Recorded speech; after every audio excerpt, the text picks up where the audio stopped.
આજે વિશ્વ આદિવાસી દિવસ નિમિત્તે સૌને હાર્દિક શુભકામનાઓ। હવે તો આપણા સમાજની અંદર કંઈક બીજું બી ચાલે છે કે ભાઈ જય જોહાર बोलो, फलाणों बोलो, टैकड़ू बोलो। और मानगढ़ की धरती से ये भी आह्वान हुआ था कि मंगलसूत्र नहीं पहनना चाहिए, सिंदूर नहीं लगाना चाहिए। अरे ओ मेनका तेरी औकात ही क्या, तू जब पैदा ही नहीं हुई थी तब से हम आदिवासी हिंदू है। ए मेनका तेरी औकात ही क्या, तू जब पैदा ही नहीं हुई थी तब से हम आदिवासी हिंदू है। याद तू पढ़ लिख कर ये गलत जगह कहाँ जा रही है कि सिंदूर नहीं लगाना है, मंगलसूत्र नहीं पहनना है। अगर तुझे कुआरा घूमना है तो घूम। हम और हमारी जो माताएं हैं, बहनाएं हैं, शादीशुदा है, तो उनका प्रतीक है कि वो शादीशुदा है तो मंगलसूत्र भी पहने और सिंदूर भी लगाए। और तू तो ये चाहती है कि हर औरत मेरी तरह कुंवारी घूमे और हर लड़का हो कोई भी हो मुझे लाइन मारे। नहीं है भाई, ये नहीं सही है। और एक अपने वो जो क्रांतिकारी कहलाते हैं, जो कांतिलाल नहीं भवनलाल दादा, उसने बोला था कि अपने परिवार में कोई बीमार होता है तो उसको दवाखाने या दवाई खिलाने की जरूरत नहीं है, उनको 2 पैक दारू की पिला दो, वो ठीक हो जाएगा। अरे क्यों आदिवासी समाज को बर्बाद करने चाहते हो कांति दादा? हमको दवाई आरोग्य हमें चाहिए। हमें ये मत सिखाओ कि दारू पी के किसी का आरोग्य सुधर जाएगा, वो सुधर जाएगा। वैसे नहीं होता है। तुम हमारे समाज को गलत रास्ते ले जा रहे हो। हम हमारे समाज को गलत रास्ते नहीं ले जाने देंगे। और जो भ्रम फैलाया जा रहा है कि आदिवासी हिंदू नहीं है, अरे मानगढ़ में 4 राज्यों के जितने लोग खड़े वहाँ मौजूद नहीं थे, उतने तो हमारे कोटरा में दीपावली पे लोग खड़े होते हैं और भगवान श्री राम के आगमन का आह्वान करते हैं। जितने लोग 4 राज्यों के मानगढ़ पे खड़े नहीं हुए थे, उतने तो खेत में हमारे अभी रक्षाबंधन आ रही है, उसमें रक्षाबंधन मनाने जाएंगे और भाई बहन का त्योहार मनाएंगे, दीपावली है। और ये लोग बोलते हैं कि आदिवासी हिंदू नहीं है। अभी जय जोहर वाले भी अभी भादरवी आने वाला है, 100 किलोमीटर की पैदल यात्रा करके अंबाजी जाएंगे, रणुजा जाएंगे, फिर घर आके बोलेंगे कि हम आदिवासी हिंदू नहीं है। ऐसे लोगों को आप कैसे समझाओगे? लेकिन इन लोगों को समझाने की जरूरत है कि तुम 100 किलोमीटर की पद यात्रा करके अंबाजी जाते हो, रणुजा जाते हो, फिर भी कैसे हिंदू नहीं हो? आप कोई ऊपर से टपके हुए क्या? ऐसे लोगों को सख्त शब्दों में समझाने की जरूरत है। ये लोग ईसाई मिशनरियों के इशारे पे काम करने वाले हैं। इनके विचारों पे हमें आना नहीं है। हम लोगों को हमारे बाप दादों, हमारे पुरखों की जो वारसागत संस्कृति मिली है, मैंने तो मेरे पिताजी, मेरे दादाजी सबको राम राम बोलते देखा है। मेरे इतिहास में मेरी वारसाई में मुझे कभी कहीं जय जोहार बोलने का नहीं, तो मेरे फादर ने सिखाया है ना मेरे दादाजी ने सिखाया है। और आज कुछ लोग बोल रहे हैं कि हमें जय जोहार बोलना है। अरे भाई क्यों जय जोहार बोलना है? हमारा बाप दादा सब कोई राम राम बोलते थे, हम राम राम ही बोलेंगे। वही हमारी असली संस्कृति है।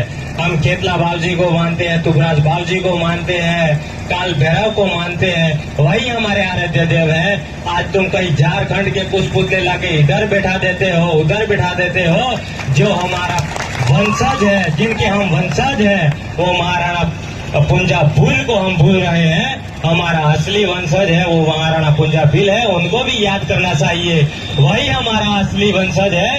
ये कोई झारखंड से आता है, कोई छत्तीसगढ़ से आते हैं, उनके लिए हम मर मिटने के लिए तैयार हो जाते हैं। तो जिनके वंशज है उनके लिए हम क्यों ना मरे? हमें उनका भी आदर करना है, उनका भी सम्मान करना है। जो हमारी जो संस्कृति है उसको आज नहीं बचाएंगे तो कल ये लोग हमारे ऊपर हावी हो जाएंगे। असामाजिक तत्वों का हमारे ऊपर राज होगा। और जो साउथ अफ्रीका के अंदर जो आदिवासी जनजाति है वो आज विलुप्त है। उसी तरह हम भी हमारे विस्तार में जो ये कोटरा है, राजस्थान बोले या गुजरात बोले, वहाँ पर विलुप्त हो जाएंगे। तो ये संविधान में 342 की धारा में जो हमें जो हक अधिकार मिले हैं, हम जो अनुसूचित जनजाति कहलाते हैं, वो भी नहीं रहेंगे। तो ना हमारा हक रहेगा, ना हमारा अधिकार रहेगा। इसलिए हमें जो हमारे बाप दादा हमारे पूर्वजों के द्वारा जो संस्कृति मिली है उसका आदर करना होगा, उसी पे चलना होगा। और जो ये विदेशी असामाजिक तत्वों का जो आक्रमण है उनके सामने हमें लड़कर, अगर उसमें हमारा बाप क्यों ना हो, हमारा भाई क्यों ना हो, अगर युद्ध भी करना पड़े तो हमें करना होगा। और ऐसे असामाजिक तत्वों को हमें बेवक्त दबा देना होगा। भारत माता की जय। जय आदिवासी दिवस के अवसर पर सम्मानित मंच और गुजरात और राजस्थान के दोनों राज्यों के यानी कि सम्मिलित तत्वावधान में ये प्रोग्राम आउट किया गया है। और जो असली बातें कह रही थी वो मेरे पूर्व वक्ता ने कही है। मैं थोड़ा सा एक स्तुति बोलूंगा भगवान राम की, आप थोड़ा 2 मिनट के लिए रिपीट करना। रघुपति राघव राजा राम, पतिति पावन सीताराम। रघुपति राघव राजा राम, पतिति पावन सीताराम। जय रघुनंदन जय सिया राम, पतिति पावन सीताराम।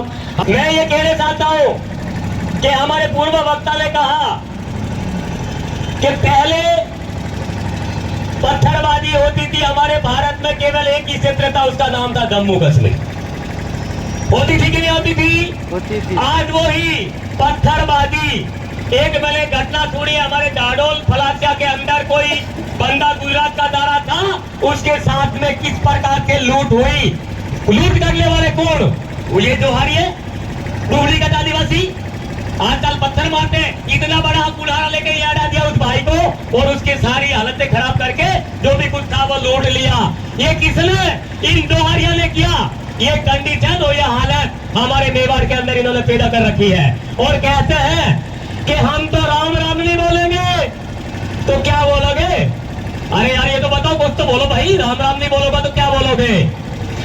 मेरे पूर्व वक्ता ने कहा जब अंग्रेजों की गुलामी कर रहा था हमारा भारत, उस समय भी हमारे पूर्वज राम राम श्याम श्याम जय सिया राम बोलते थे। शर्म आनी चाहिए तुमको डुप्लीकेट आदिवासियों। तुम्हारा बाप कौन था? कहां पैदा हुआ? मैं तुम्हें चैलेंज करता हूं। एक हमारे आदिवासी समाज के अंदर प्रथा है, हमारे घर में कोई मरता है, छोटा मरो बड़ा मरो तो सफेद फेटा मुंह अपने सिर पे बांधते हैं कि नहीं बांधते?